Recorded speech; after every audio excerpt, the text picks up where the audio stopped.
Hello दोस्तों, अभी हम बात कर रहे हैं सब्जेक्ट ऑर्गेनिक केमिस्ट्री फर्स्ट के बारे में। यहाँ पर हम देखेंगे यूनिट 2 का topic elimination reaction.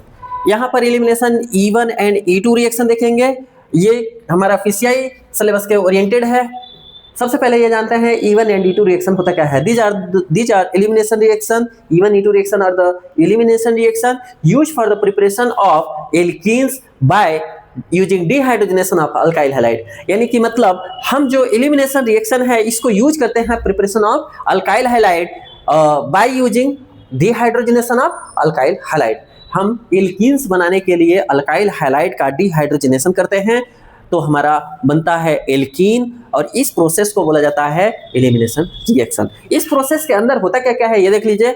In this reaction removal of leaving group from a substrate and form a double bond that is the alkene. Okay, एक यहाँ पर आपके पास एक हमारे पास लिविंग ग्रुप होता है। एक हमारे मॉलिक्यूल के अंदर लिविंग ग्रुप होता है। लिविंग ग्रुप सबस्ट्रेट से जब अलग होता है तो ये डबल बॉन्ड क्रिएट करवाता है। इसी को बोलते हैं हम लोग एलिमिनेशन।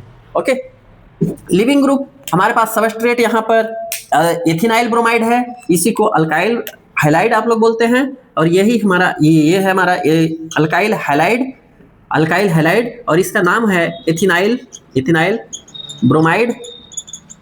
एथिनाइल ब्रोमाइड को बिग बेस के प्रेजेंस में अगर आप हीट करते हैं तो ये बनाएगा आपका इथीन प्लस हाइड्रोजन ब्रोमाइड। ये है हमारा इथीन प्लस ये हाइड्रोजन ब्रोमाइड बन जाएगा। ठीक है, अच्छा, अगर हम इसको ज्यादा डिटेल में देखना चाहें तो हम बात करते हैं सबसे पहले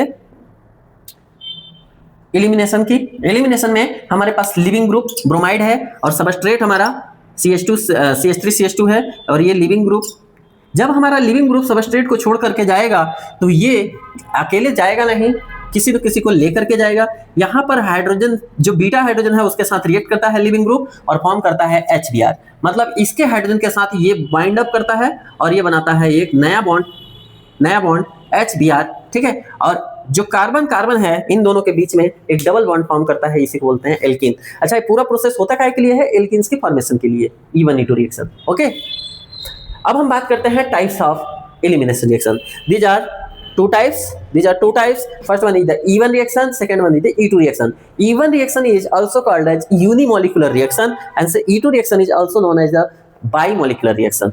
E1 यूनिमोलिकुलर क्यों बोला जाता है, E2 बाइमोलिकुलर क्यों बोला जाता है? क्योंकि E1 के अंदर सिंगल सबस्ट्रेट होता है और E2 के अंदर दो सबस्ट्रेट रिएक्टेंट होते हैं, इसलिए इनका नाम E1 एंड E2 रखा गया है। ठीक है, सबसे पहले हम बात करते हैं E1 रिएक्शन क्या होती है। E1 रिएक्शन के अंदर जैसा कि आप देख चुका है, it is the unimolecular elimination reaction.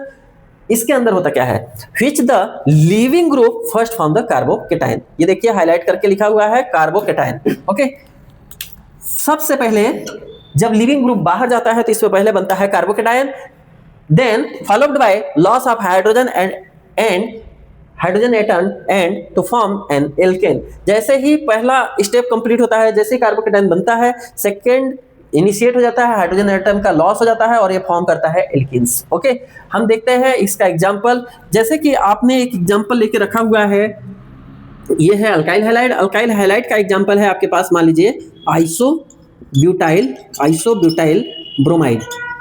इसका नाम है आइसोब्यूटाइल ब्रोमाइड। ये बिग बेस के प्रेजेंस में हीट अगर आप करते हैं तो आइसोब्यूटाइल ब्रोमाइड का जो ब्रोमीन ग्रुप है इसको लिविंग ग्रुप बोलते हैं। लिविंग ग्रुप बीटा हाइड्रोजन के साथ रिएक्ट करेगा, अल्फा हाइड्रोजन पे कोई हाइड्रोजन नहीं है, प्रेजेंस है। बीटा हाइड्रोजन के साथ रिएक्ट करके HBr फॉर्म करता है। बीटा हाइड्रोजन के साथ रिएक्ट करके क्या फॉर्म करता है?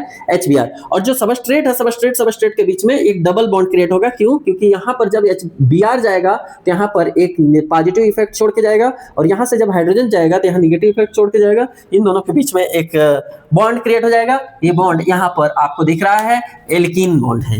ओके, ये फॉर्म ऑफ एल्कीन है, एल्कीन फॉर्म करता है इसके बीच में, और इसका नाम क्या होगा? आइसोब्यूटीन। ओके, इसका नाम हो जाएगा आइसोब्यूटीन, उधर का नाम है हाइड्रोजन ब्रोमाइड। ओके, आगे बढ़े, हम बात करते हैं यहाँ पर मैकेनिज्म की भैया होता कैसे है। तो सबसे पहले देखिए जो मैकेनिज्म है, पहला स्टेप जो इनिशिएट होता है, इसमें initiation of first make the formation of carbon, carbocation, first formation of carbocation. सबसे पहले क्या करता है, कार्बोकेटाइन को डेवलप करता है। कार्बोकेटाइन का जो डेवलप होता है वो स्लो स्टेट होता है, it is the slow step and rate limiting step, also known as the rate limiting step. यहाँ पर देखिए हमने लेके रखा है अल्काइल हैलाइड यानी कि वही वाला आइसोब्यूटाइल ब्रोमाइड। आइसोब्यूटाइल ब्रोमाइड का जब लिविंग ग्रुप बाहर जाएगा तो ये डेवलप करेगा क्या, पॉजिटिव चार्ज कार्बन के ऊपर। ओके, जैसे ही ये बाहर अलग होगा टूट के तो ये कार्बोकेटाइन डेवलप कर देगा। जैसे ही कार्बोकेटाइन डेवलप होगा यहाँ पर इनिशिएशन ऑफ सेकेंड स्टेप हो जाएगा, सेकेंड स्टेप इनिशिएट हो जाएगा। यहाँ पर ये कार्बोकेटाइन को हटाने के लिए डीप्रोटोनेशन का स्टेप शुरू हो जाएगा और यहाँ पर हमारी इसी डीप्रोटोनेशन को ही हमें क्या बोला जाता है, हाइड्रोजनेशन और डिहाइड्रोजनेशन। ओके, यहाँ पर हम दोनों के बीच में ये हाइड्रोजन कार्बन है, ये है अल्फा कार्बन, ये है बीटा कार्बन। अल्फा कार्बन पर कोई हाइड्रोजन प्रेजेंट नहीं है, बीटा कार्बन के साथ ये ब्रोमीन अब अगेन रिएक्ट करेगा तो ये HBr फॉर्म करता है, HBr फॉर्म करता है। उसके पहले एक स्टेप होती है सेकेंड स्टेप जो कि वीक बेस आपका प्रेजेंट है। वीक बेस आपका रिएक्ट कर जाएगा किसके साथ, कार्बोकेटाइन के साथ। मान लीजिए ये आपका ये है कौन सा, this one is the second step. Second step में ये कार्बन के ऊपर पॉजिटिव चार्ज है, पॉजिटिव चार्ज के साथ आप वीक बेस के प्रेजेंट में इसको रिएक्ट कराते हैं तो यहाँ पर मान लीजिए हाइड्रोजन है अगर H2O, ये हाइड्रोजन इसके बीटा कार्बन के साथ अगर ऐसा मैं लिखूँ CH2H, मान लीजिए इसके साथ तुरंत रिएक्ट कर लेगा और ये जो कार्बोकेटाइन है ये तुरंत इसके साथ फिर बॉन्ड बनाएगा कार्बोकेटाइन। और यहाँ पर आप देख रहे हैं कि एल्कीन बॉन्ड बन चुका है, यहाँ पर एल्कीन बॉन्ड बन चुका है। ये जो एल्कीन बॉन्ड बना है तो यहाँ पर ये एल्कीन बन चुका है, ब्यूटाइल ब्रोमाइड आइसो ब्यूटीन बन चुकी है और यहाँ पर हाइड्रोजन गैस बन के बाहर निकल रहा है। तो ये है हमारा mechanism first and mechanism second, mechanism step first, mechanism second, mechanism step second यहाँ पर कंप्लीट होता है। हम बात करेंगे अब नेक्स्ट स्टेप की, E2 रिएक्शन की। E1 रिएक्शन में हमने देख लिया यूनिमोलिकुलर होता है, फास्ट स्लो है, रेट लिमिटिंग स्टेप है और इसमें कार्बोकेटाइन डेवलप होता है। अब है E1 रिएक्शन के काइनेटिक ऑर्डर का। रेट काइनेटिक्स में बात करें तो ये रेट ऑफ रिएक्शन डिपेंड करता है कि कंसंट्रेशन सबस्ट्रेट का कितना प्रेजेंट है। Rate of reaction depend on the concentration of substrate. Substrate मतलब अल्काइल ग्रुप, अल्काइल ग्रुप जितना ज्यादा प्रेजेंट होगा उतना ज्यादा इसमें रिएक्शन होगा। ठीक है, मतलब R equal to K। R is stand for the reaction, rate of reaction and K stand for rate constant. Okay, अब बात करें जैसे ऑर्डर ऑफ रिएक्टिविटी की तो कौन से डिग्री का अल्काइल हैलाइड पहले रिएक्ट करेगा, तो थर्ड डिग्री अल्काइल हैलाइड बहुत जल्दी रिएक्ट करेगा, then second degree, then first degree. Order of reactivity में third degree alkyl halide, then second degree alkyl halide, then first degree alkyl halide will react as faster. Okay, फिर हम बात करते हैं यहाँ पर E2 रिएक्शन की। E1 रिएक्शन यहाँ पर कंप्लीट होता है हमारा। अब हम बात करें E2 रिएक्शन की। E2 रिएक्शन में हम देखते हैं it is the single step elimination reaction. जैसा कि हम जाते हैं इट इज द बाइमोलिकुलर रिएक्शन। यहाँ पर एक से ज्यादा मॉलिक्यूल रिएक्ट करते हैं, इसको हम बाइमोलिकुलर रिएक्शन के नाम से भी जानते हैं। ये सिंगल स्टेप होती है इसलिए इसको बोलते हैं it is single step elimination reaction. अब इसके अंदर क्या होता है देखते हैं। Where a base removes a beta hydrogen while a living group leaves simultaneously and form double bond. यहाँ पर एक से ज्यादा सबस्ट्रेट प्रेजेंट है और जो बेस मतलब एज अ सबस्ट्रेट प्रेजेंट है वो क्या करेगा, बीटा हाइड्रोजन को हटाएगा और एल्कीन्स फॉर्म करवाएगा।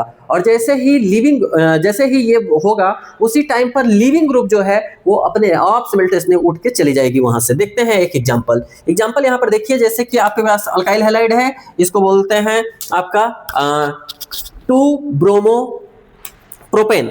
2-ब्रोमोप्रोपेन का अगर अल्कोहलिक स्ट्रॉन्ग बेस के प्रेजेंस में, strong base KOH potassium hydroxide के प्रेजेंस में अगर आप हीट करते हैं तो ये बनाएगा आपका 2 ये हो जाएगा 2 प्रोपीन। इसका नाम हो जाएगा 2 प्रोपीन। ओके, इधर साइड क्या बनेगा, इधर साइड HBr आ जाएगा, यहाँ पर आ जाएगा HBr और H2O प्लस H2O। ये इसके बाय प्रोडक्ट हो जाएंगे। कैसे होगा देखते हैं मैकेनिज्म में। ठीक है, जैसे कि यहाँ पर आपने लेके रखा है अल्काइल हैलाइड, इसका नाम है आपका 2-ब्रोमोप्रोपेन। 2-ब्रोमोप्रोपेन के बीटा हाइड्रोजन के साथ कौन रिएक्ट करेगा, अल्कोहलिक KOH यानी स्ट्रॉन्ग बेस। बीटा हाइड्रोजन के साथ कौन रिएक्ट करेगा, अल्कोहलिक KOH।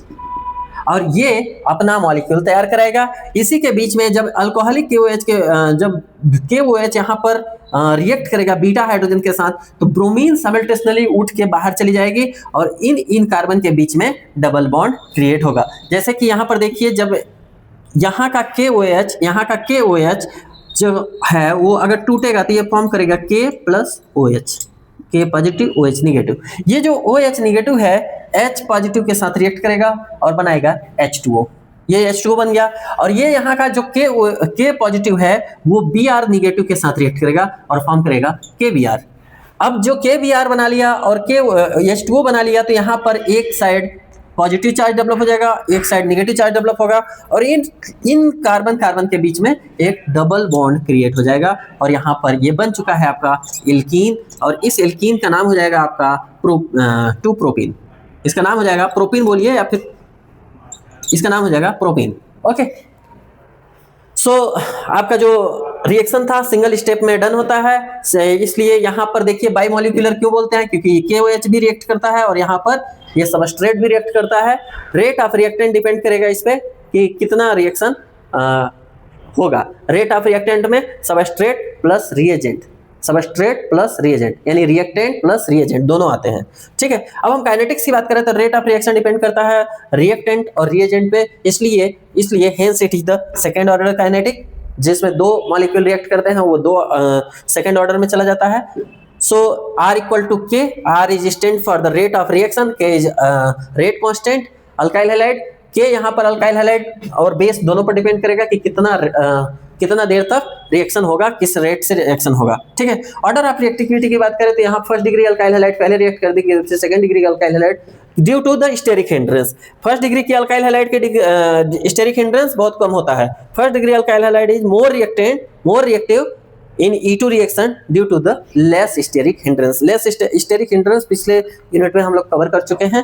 अब यहाँ पर हमारा E1 and E2 reaction complete होता है। अब हम बात करेंगे E1 और E2 रिएक्शन की वर्सेस में, E1 वर्सेस E2 रिएक्शन के बारे में। Thank you.